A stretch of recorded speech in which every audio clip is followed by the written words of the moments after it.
Olá, tudo bem? Graças ao Senhor por mais um episódio do tutorial da Salut, ça va? Nous rendons grâce au Seigneur pour un nouvel épisode du tutoriel de la nourriture quotidienne. Nous sommes dans la série, alors viendra la fin. Le titre de ce livre, c'est L'avènement du Seigneur est aux portes. Nous sommes à la 3e semaine et le titre, c'est L'abominable de la désolation. La lecture biblique, Évangile de Matthieu 24, versets 4 à 31. Nous allons continuer avec l'étude de l'Évangile de Matthieu, un livre crucial pour comprendre le plan de Dieu. Pour l'homme, pour ta vie, pour la mienne, ça parle du royaume de Dieu, du gouvernement que Dieu veut établir sur terre et de l'édification du corps du Christ comme une grande commission qui a été remise à notre Seigneur Jésus-Christ et à nous aussi. Nous allons parler cette semaine d'un thème qui engendre la curiosité, la peur, les doutes aussi, car c'est par rapport à la fin des temps. Ça, c'est une question que les disciples avaient posée au Seigneur Jésus. Quand est-ce que ces choses dont ils parlaient allaient s'accomplir? Peut-être qu'ils avaient eu peur, mais quand cela allait-il s'accomplir? Le Seigneur n'a pas donné une date exacte, mais il a donné beaucoup d'indices. Un récit de ce qui allait se passer, afin que vous et moi soyons vigilants et que nous comprenions les moments que nous vivons et quand ces choses allaient s'accomplir. Cette semaine, nous allons parler de l'abominable de la désolation. Qui est cette personne? Que dit la Bible sur elle? Quand est-ce qu'elle viendra et en quelles circonstances? Lundi, nous avons un peu de ce que nous avons vu la semaine antérieure. Nous allons rappeler que le Seigneur est venu pour le peuple d'Israël et ceux-là l'ont rejeté. Et lorsque le Seigneur était à la fin de l'évangile de Matthieu, il est allé visiter le temple à Jérusalem. Il a trouvé une situation lamentable, les fraudes, les corruptions. Et ils méprisaient les services qui devaient être y faits. Et cela a engendré la colère du Seigneur. Le Seigneur leur a tourné le dos. Il a tourné le dos à cette situation. Il a abandonné le temple qui devait être la maison de Dieu, où le nom de Dieu devait être adoré. Il a dû abandonner ce temple dans cette circonstance et il est allé sur le mont des Oliviers. Et il a eu une conversation plus personnelle avec ses disciples par rapport aux choses de la fin. Avant cela, près du temple, les disciples ont commencé à dire au Seigneur, regarde la construction de ce temple, comme c'est merveilleux, c'est luxueux et tout. Il est vrai que la construction du temple était très impressionnante avec l'or et beaucoup de détails. Le Seigneur a dit que ça ne subsistera pierre sur pierre. Et cela les a impactés et a suscité en eux une curiosité de savoir quand est-ce que tout cela va se passer. Et cela doit engendrer la question des disciples pour demander au Seigneur quand cela allait-il se passer. Il y a un parallèle dans la semaine par rapport au livre d'Ézéchiel que nous avons vu, la vision qu'il a eue par rapport au temple. À cette époque-là, le peuple d'Israël était en exil à Babylone. Le Seigneur a montré à Ézéchiel comment le système du service était corrompu, comment l'idolâtrie, les abominations étaient entrées dans le temple, qui devait être un lieu où Dieu devait rencontrer l'homme, où Dieu devait habiter sur terre. Cela a fait en sorte que Dieu abandonne le temple. Le temple a été détruit. Nous allons voir cela tout au long de la semaine. Et sa gloire n'était plus dans le temple. Et c'était sur le mont des Oliviers, le lieu exact où le Seigneur Jésus est allé après cet épisode du temple. Donc, ici, nous avons une leçon, une alerte. Dieu veut habiter avec nous sur le point de vue individuel. Il veut que sa gloire soit sur nous. Mais lorsqu'il y a des abominations, lorsqu'il y a des choses qui offensent le Seigneur, l'idolâtrie, le Seigneur ne peut pas être avec nous. Que nous puissions nous repentir devant le Seigneur et prendre cela comme une leçon dans notre vie aussi. Mardi, la captivité en Babylone. C'est quoi la Babylone? Le grand problème que nous voyons ici par rapport au temple, le temple d'Ézéchiel, c'est Babylone. C'est le gouvernement, les lois et le gouvernement de Babylone. Cela a un sens important dans la Bible. Et cela attire notre attention. Quelle est l'origine de Babylone? C'est Babel, c'est dans Genèse. Genèse chapitre 10, verset 10. Il dit ceci. Allons ouvrir rapidement la Bible.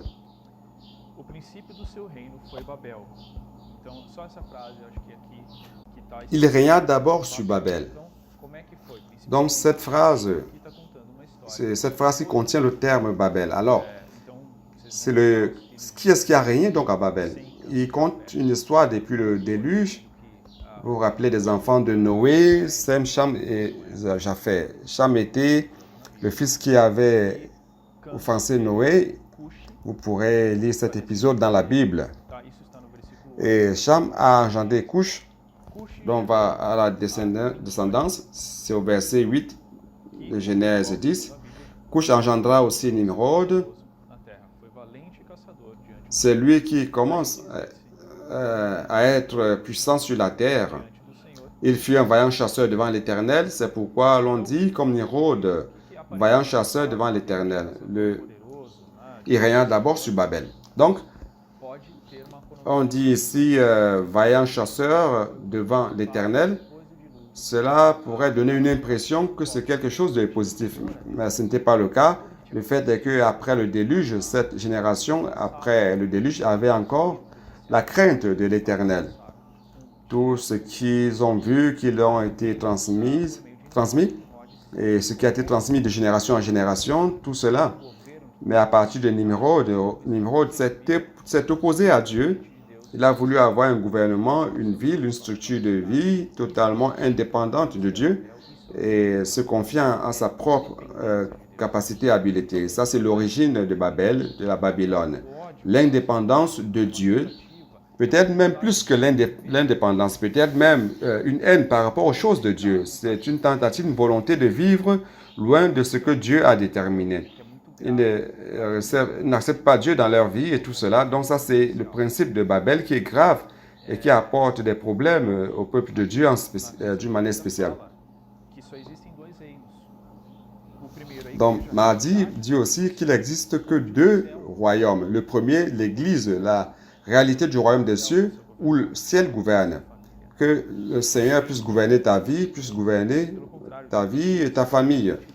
Dans ce royaume, nous ne vivons pas sans Dieu. Tout au contraire, nous dépendons totalement de lui et c'est lui qui gouverne notre vie. Nous pouvons demander au Seigneur en prière, Seigneur, gouverne ma vie. S'il y a quelque chose qui est indépendant de toi, enlève tout principe de Babel. Donc, il est ce dont nous avons besoin et nous vivons de la parole qui sort de sa bouche. Le deuxième royaume, c'est Babel, la Babylone, qui est en fait l'empire des ténèbres, l'enfer.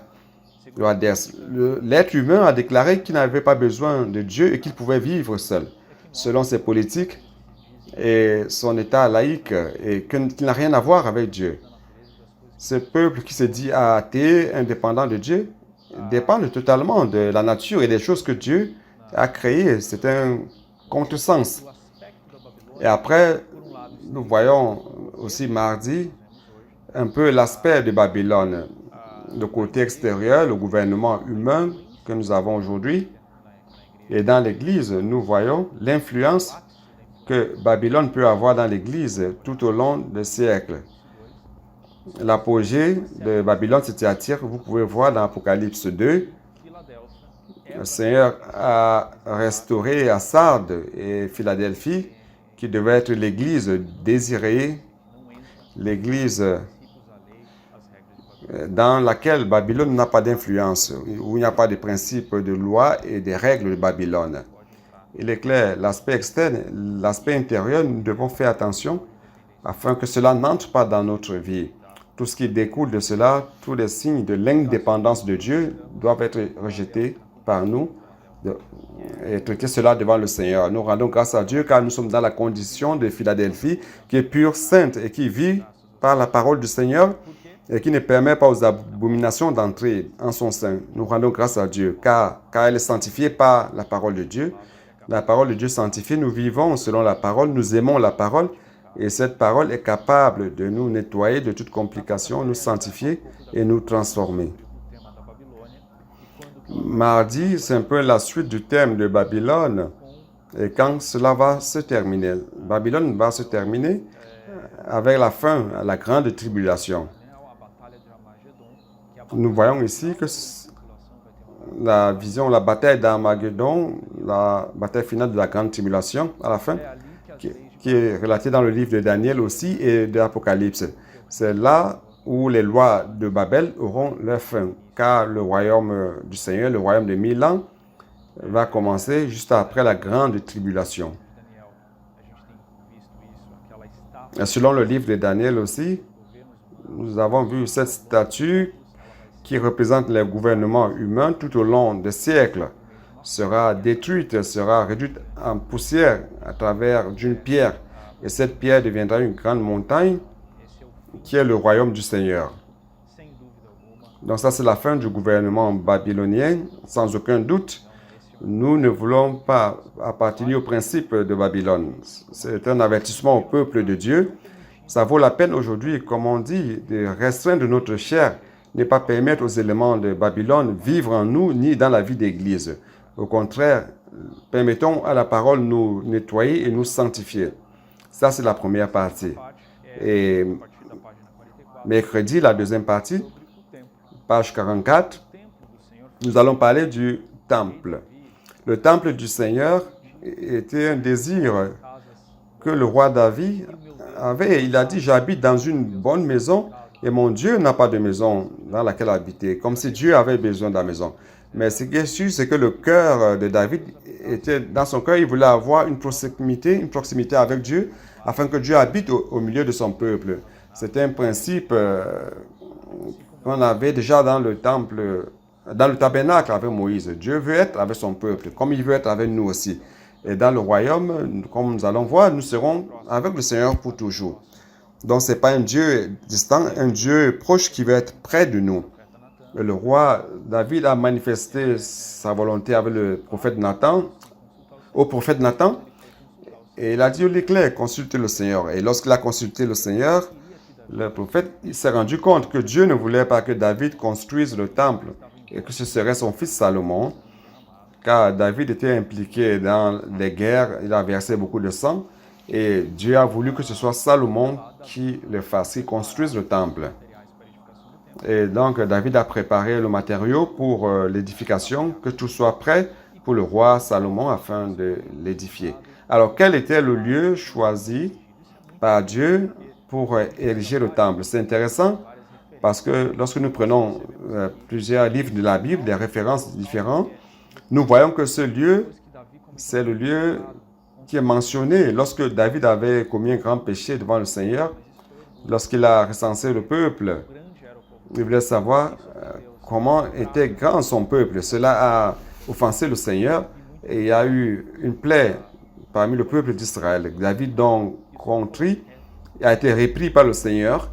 Et le Seigneur a dit, tu veux que je te remette entre les mains du Seigneur ou que je sois puni entre les mains du Seigneur ou par mes mains? David a dit entre les mains du Seigneur parce qu'il est miséricordieux. Avec la repentance de David, c'est vrai qu'il y a eu la conséquence du péché, mais Dieu a donné un chemin de repentance à David. Et David a offert le sacrifice en un lieu où il avait vu le Seigneur, l'expression du Seigneur, un ange. Dans ce lieu, il s'est consacré, il s'est repenti. Et ce lieu, c'est l'ère d'Araouna ou d'Ornan, selon la Bible. Donc David a acheté cette terre et il y a offert le sacrifice à l'Éternel. Il y a eu réconciliation. Donc c'est un lieu emblématique. L'ère d'Araouna ou d'Ornan, c'est ce lieu que le Seigneur a déterminé pour l'édification du temple. Et ce lieu, comme on l'a vu jeudi, c'est le mont Moria aussi. Vous vous rappelez du mont Moria? Dans l'épisode d'Abraham et d'Isaac, le Seigneur, l'Éternel, a testé la foi d'Abraham et lui a dit de sacrifier son unique fils, Isaac. Et ce lieu de sacrifice, c'était le mont Moria. Il est clair que l'Éternel est intervenu et ne lui a pas permis de faire le sacrifice, mais le Seigneur a éprouvé la foi d'Abraham, car il a cru que même si Isaac allait mourir, il allait ressusciter, loué soit le Seigneur. Et aussi Sion, vous voyez, c'est intéressant. L'ère d'Araouna ou d'Ornan le mont Moria ou Sion aussi. Nous avons vu que c'est la partie forte de l'Église, des vainqueurs. La forteresse de Sion, où David s'est établi comme lieu de défense de son royaume. C'est en ce lieu que le temple a été érigé. Jeudi parle des 3 temples. Au-delà de cela, donc le premier temple, c'est celui-ci érigé par Salomon. Ce temple a été détruit au temps de Nebuchadnezzar, durant le moment de l'exil du peuple, car le peuple a été amené par force par le roi Nebuchadnezzar pour travailler en Babylone. Et c'était dans la destruction de ce temple, qui était un temple merveilleux selon la Bible. Le deuxième temple, à l'époque d'Esdras, a été reconstruit quelque temps après, sous la conduite de Zorobabel. Le roi de Syrie, de la Perse, a libéré le peuple pour rentrer à Jérusalem pour réédifier le temple au même lieu. Ça a duré 22 ans. Un point intéressant ici, c'est qu'après 70 ans, à peu près 1 million de personnes, c'est une estimation du nombre de personnes exilées. Ceux qui sont retournés, qui se sont engagés pour la reconstruction du temple, c'était 50 000. Il y a une phrase ici, ceux qui luttent pour la restauration du royaume sont peu de personnes. Et nous rendons grâce au Seigneur car nous faisons partie de cette minorité. Comme une figure, comme un exemple, nous retournons avec Zorobabel pour la reconstruction du temple. Nous travaillons aujourd'hui pour la restauration de l'Église, avec la destruction de Babylone. Nous travaillons pour la pureté de l'Église. Ce n'est pas une tâche facile que nous soyons de ceux qui luttent pour les intérêts du Seigneur. C'est un encouragement pour nous, cet épisode du deuxième temple. Ce deuxième temple, à l'époque d'Esdras et dirigé par Zorobabel, a été détruit aussi. C'était le roi d'Assyrie qui était extrêmement violent. C'est un roi dont l'histoire relate les horreurs pratiquées. Il s'appelait Antiochos Épiphane entre 185 et 163 avant Christ. Et il a profané le temple. C'est quelque chose de très important, le thème de cette semaine. Je vais vous l'expliquer. Donc il a profané le temple. Il a mis la statue de Zeus, un dieu pagan, le principal dieu grec, dans le lieu saint. Et il a contaminé la maison du Seigneur. Cela était une offense au peuple d'Israël et à l'Éternel. Et il y a eu une bataille, une lutte. Les Maccabées ont réussi d'une certaine manière à vaincre, mais Pompée a détruit le temple. Ils n'ont pas pu résister. Une fois de plus, ce temple a été détruit. C'était le deuxième temple qui a été détruit aussi. Le troisième temple, qui est le temple parlé par les disciples en disant qu'il était beau, grand, quelle grande construction. Ce troisième temple, ce n'est pas l'original ni le deuxième. Ce troisième a été construit par Hérode, qui n'était même pas un juif. Il a construit pour faire plaisir au peuple juif. Il avait une circonscription de gouvernement par rapport au peuple juif et il a voulu leur construire le temple pour leur plaire. Dans ce temple de l'époque de Jésus, je répète cela, a été détruit. Donc la prophétie que le Seigneur avait énoncée, que ce temple ne vivrait pas pierre sur pierre, cela se passait par le commandant Tite qui était aussi terrible, qui a tué des milliers de personnes parmi le peuple d'Israël. Ils ont envahi et incendié Jérusalem.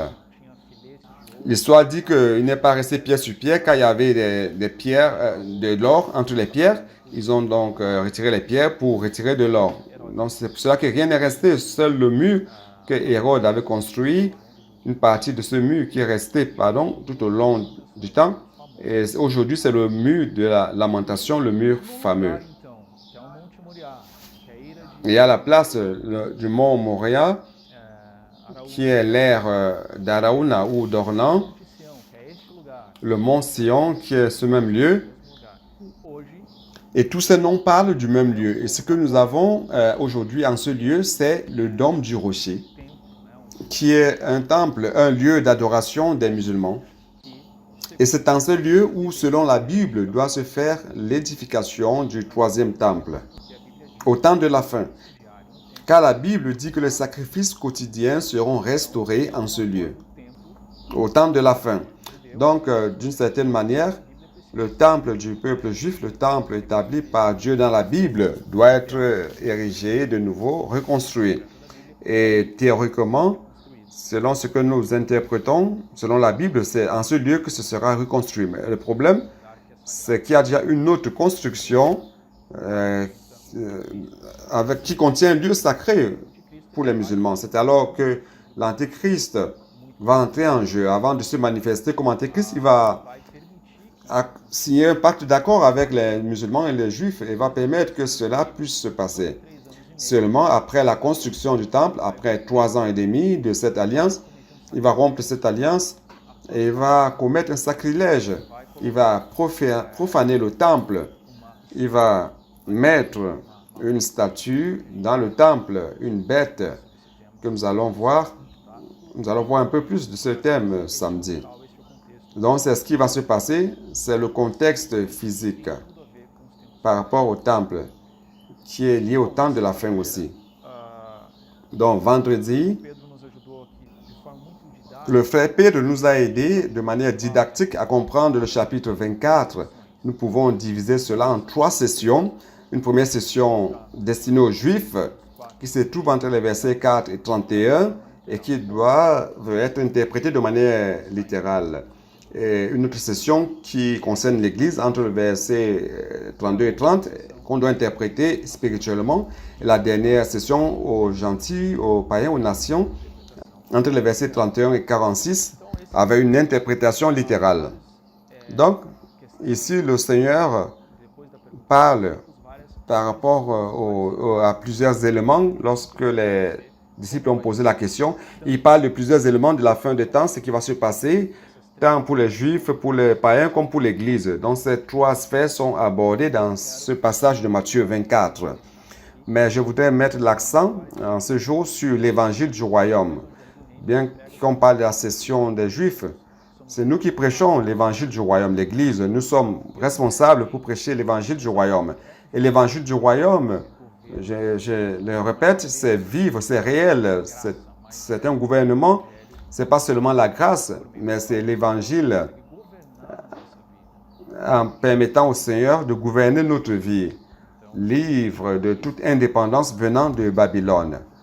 Donc c'est au verset 24 de Matthieu, au verset 14 de Matthieu 24, qui dit que cet évangile du royaume sera prêché dans tous les confins de la terre. C'est alors que viendra la fin. Donc il est important que nous voyons l'importance de la prédication de l'évangile au temps de la fin. Et la fin ici, dont je vous ai parlé, dans Matthieu 24, c'est lié au temps où nous aurons la rupture de cette alliance de la part de l'Antéchrist durant les 3 ans et demi de 7 ans, dans la moitié de 7 ans. L'Antéchrist va rompre son alliance et va se manifester comme Antéchrist. Et il y aura une série d'événements catastrophiques qui vont se passer à cause de cette situation. C'est alors qu'il va apparaître. Et samedi, nous allons voir ce qui va se passer. Nous avons vu que le temple sera reconstruit, le sacrifice dans le temple de la part du peuple d'Israël sera restauré. Le peuple va servir dans le temple. L'Antéchrist va rompre, il va profaner le temple. Qu'est-ce qu'il va faire? Il va mettre son image, l'image d'une bête, dans le temple. Et cette bête va parler, aura un souffle de vie. Et cette puissance sera donnée par Satan à l'Antéchrist. Et cette bête va parler, va prononcer des choses, des horreurs, des abominations par rapport à Dieu. Et samedi parle un peu de ce thème, de l'abomination de la désolation. C'est quoi l'abominable de la désolation en grec? Cela signifie profane, horrible, sacrilège, horrible. L'abominable de la désolation, ce sont les formes pour traduire la phrase originale. Les abominations des choses répulsives. Cela s'est passé déjà car le roi d'Assyrie, Antiochos d'Épiphane, a commencé en mettant l'image de Zeus dans le temple. Ça va se passer aussi avec l'Antichrist. C'est intéressant de voir que le chapitre 13 d'Apocalypse dit que l'Antichrist séduit ceux qui sont sur la terre à cause des signes qui lui ont été donnés d'exécuter devant la bête, disant à ceux qui habitent sur la terre de faire une image à la bête. Celui qui a été blessé par l'épée a survécu.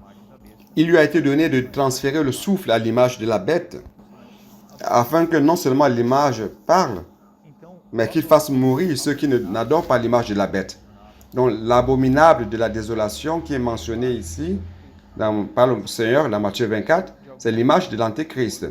C'est cette image qui, d'une certaine manière, a un souffle et va profaner le temple de Dieu. Et qui a aussi le pouvoir de parler et de tuer. C'est ce que nous voyons comme abominable de la désolation. C'est quoi l'abominable? L'abominable, c'est par rapport à l'idole, à l'idolâtrie. Et la désolation, c'est l'action, le résultat, la conséquence de ce qu'il va faire, qui est la ruine. Il va s'opposer à tout. Et nous voyons déjà le commencement de cela de nos jours. Tout ce qui est Dieu, tout ce qui est lié aux choses saintes. Satan s'élève contre cela. Pour lui, c'est une offense. Donc les personnes suivent ce principe aussi. Aujourd'hui, nous voyons cela dans le monde. C'est un peu le principe de l'Antéchrist. Ça sera un moment rempli de calamités terribles. Et ici, à la fin de samedi, il nous a dit que nous devons être tranquilles par rapport à cela. Ça ne sert à rien d'avoir peur ou l'anxiété. Nous devons nous préparer et nous devons trouver un chemin à cela. Il y a aussi des choses qui sont dans Matthieu 24, c'est pour les Juifs. Le peuple d'Israël sera l'épicentre de toute cette complication. Il est clair que ça va atteindre le monde entier. Mais ici, il nous dit que nous devons nous préparer pour le lendemain, sans peur de suivre notre vie, de mener nos responsabilités, car le Seigneur connaît toutes choses. Celui qui sera vainqueur ne va pas passer par la grande tribulation. C'est pour cela que plus le temps de la fin s'approche, plus les choses étranges apparaissent au milieu des chrétiens. Et il termine en disant que nous ne croyons pas en ces choses, mais à la parole prophétique. Ça, c'est le secret. Les vainqueurs doivent chercher la parole prophétique. Et pour terminer, après la grande tribulation, de nouveau, je répète, le Seigneur va préserver les vainqueurs. Ceux qui vivent de manière pure, sainte, totalement distants de Babylone, ne vont pas participer à la grande tribulation ici sur terre. Ils seront enlevés dans les airs, l'enfant mâle, les prémices. Ils n'auront pas l'effet des flagelles de la grande tribulation. Et c'est ce que nous devons désirer. Et à la fin de la grande tribulation, le Seigneur va revenir. Il va revenir vers les siens. Sa deuxième venue, c'est la venue publique. La venue pour les vainqueurs, c'est une venue cachée. Et la venue à la fin de la grande tribulation, c'est public. Matthieu 24, 27. Car comme l'éclair part de l'Orient et se montre jusqu'en Occident, ainsi sera l'avènement du Fils de l'homme, dont tous vont le voir dans tout l'univers entier. Et cette venue sera en gloire, en puissance. Ce ne sera plus comme la venue lorsque le Seigneur était sur terre. Il était roi, humble, doux et simple. Mais ici, ça sera une venue pour un jugement. C'est pour établir son royaume. Ce ne sera pas pour la grâce, pour la repentance. C'est pour établir son royaume. Donc en puissance et en gloire. Les peuples vont se lamenter. Chapitre 24 dit que beaucoup de peuples sur terre vont se lamenter. Pourquoi? Parce qu'ils vont arrêter de vivre à Babylone. Ils ont vécu sans gouvernement de Dieu. Ils vont voir qu'ils n'ont plus d'espérance. Ils vont se lamenter. Et l'encouragement final que je trouve que nous devons réellement prendre ce dimanche. Je vais vous lire cela. Ces paroles, c'est pour nous montrer que la fin des temps est bien proche et on n'a pas de temps à perdre.